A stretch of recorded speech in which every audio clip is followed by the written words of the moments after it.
Welcome to this explainer. Look, if you've been anywhere near the internet, the news, or just talking to friends lately, you absolutely know that artificial intelligence is everywhere right now. And honestly, it can feel a lot like magic. But the truth is, it's not magic at all. It's actually a fascinating mix of mathematics, clever architecture, and just a whole lot of data. So today, our goal is to completely demystify this sprawling and, let's be real, sometimes intimidating world of AI.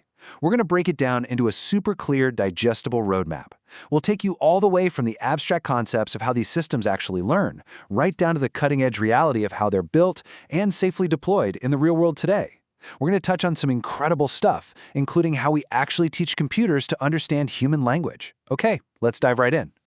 Here's our syllabus for the explainer. First, we'll be decoding AI, ML, and DL. Next, we'll look at the evolution of machine learning. Then we'll get into the core algorithms and approaches, followed by a breakdown of modern frameworks, and finally we'll wrap up with something incredibly important: bias mitigation and safety. All right, let's kick things off with Section 1, Decoding AI, ML, and DL. I want you to think of these terms: artificial intelligence, machine learning, and deep learning, kind of like a set of Russian nesting dolls. You hear them tossed around interchangeably in the headlines all the time, right?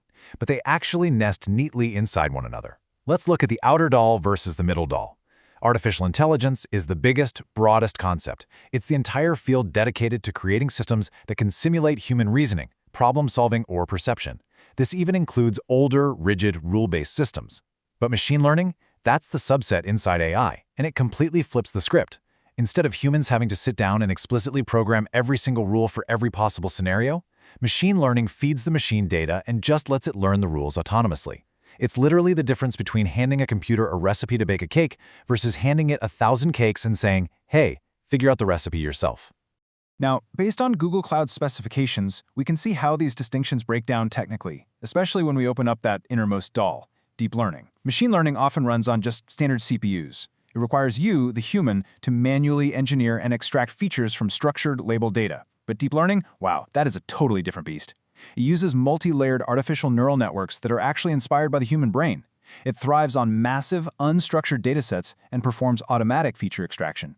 Because of all this heavy lifting, it absolutely relies on high-performance hardware like GPUs and TPUs just to handle the millions or even billions of parameters. So the big takeaway here is this. As you move deeper into those nesting dolls, you're trading away manual human programming, but you're demanding massive computational power and huge amounts of data in return. Moving right along, Section 2, the evolution of ML. Looking at this timeline, you really get a sense of the incredible journey this technology has taken. We start with this long, slow burn over several decades. I mean, we're talking about the Turing test way back in 1950. Then Frank Rosenblatt's perceptron in 1957, and the nearest neighbor algorithm in 1967, which was designed to automatically identify patterns in large datasets. For a really long time, progress was just kind of steady, giving us cool milestones like a machine finally defeating a human in chess in 1997.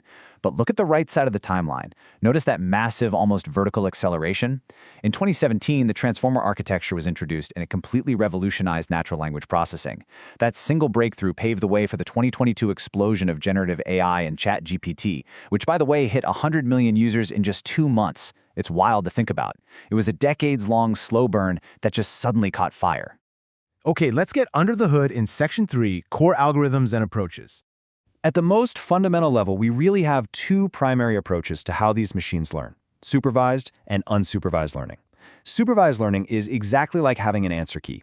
You use perfectly labeled examples, like feeding the system thousands of images that explicitly say, "This is an apple," so it can learn to map those known inputs to known outputs. This is great for prediction or classification.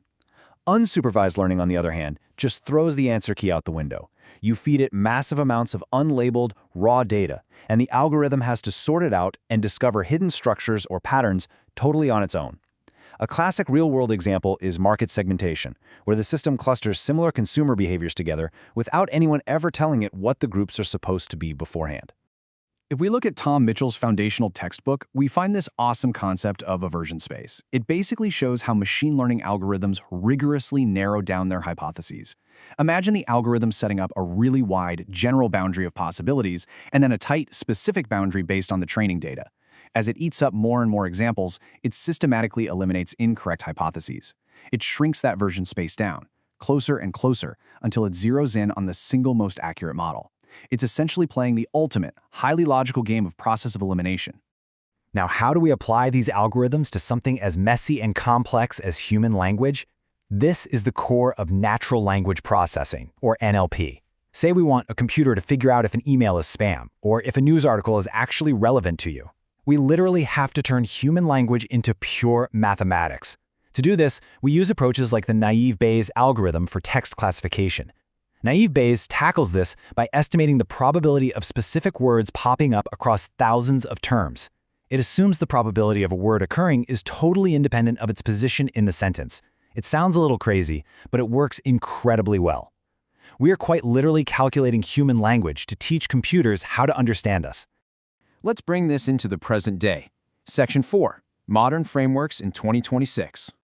So what are engineers actually using to build all this stuff today? This matrix is basically your map to modern AI engineering. You see, you don't just pick one tool and use it for everything. You have to pick the right tool for the specific job. If you're building a massive enterprise-scale production system, you're almost certainly using TensorFlow. If you're a researcher tinkering with brand new neural network architectures, PyTorch is your absolute go-to. For classical machine learning baselines, you're going to rely on scikit-learn. Need maximum high-performance math on GPUs? You reach for JAX.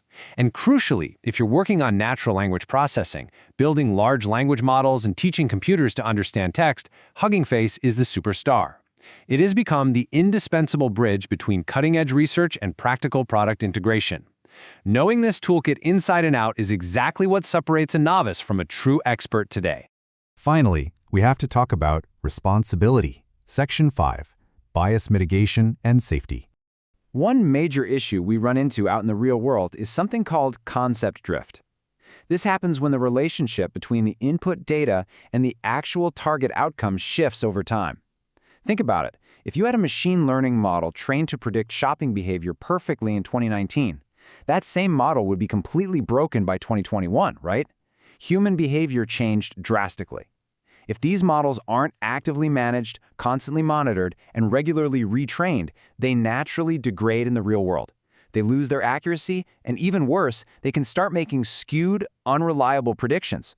Because of risks like that, ensuring fairness and safety is a continuous, rigorous process. It's not a one-and-done deal. Researchers and engineers have to combat algorithmic bias at 3 distinct stages of a model's lifecycle. First up is pre-processing. This is where we fix the data before it even touches the model, by massaging, relabeling, or resampling instances to make sure representation is actually balanced. Second is in-processing. Here, we mathematically constrain the model during its actual training phase using techniques like regularization, so it literally gets penalized if it tries to learn discriminatory patterns. And finally, there's post-processing, where we carefully adjust the model's final predictions to ensure equitable outcomes across different groups. Bias mitigation absolutely cannot be an afterthought. It has to be baked into the very DNA of the project from day one. Well, we've covered a lot of ground today. We've journeyed all the way from the conceptual Russian nesting dolls of AI, ML, and DL through decades of mathematical evolution and straight into the practical toolkits and ethical responsibilities of modern engineering, especially how we are teaching computers to process human language. You now have a solid, structured roadmap to the entire machine learning landscape. So the question I want to leave you with is this. In a world that is being so rapidly transformed by artificial intelligence, how will you use these algorithms, these frameworks, and these ethical guidelines to build the future? The tools are out there, just waiting for you. Thanks so much for joining me on this explainer, and keep learning.